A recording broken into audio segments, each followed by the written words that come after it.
Hello! Let me introduce Seamspace.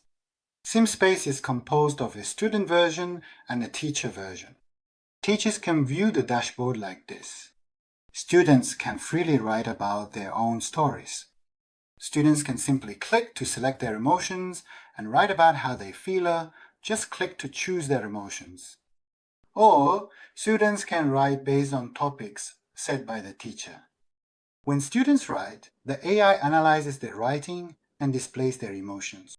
It shows the emotions like this, and our AI Sims also leaves comments like this.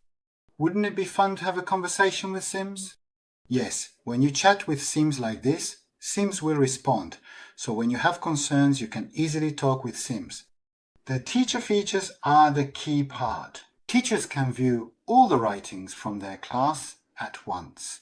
These writings are grouped by emotion.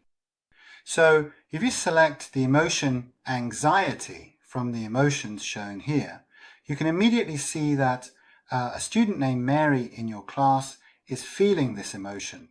What happened? She felt anxious when she rode the roller coaster.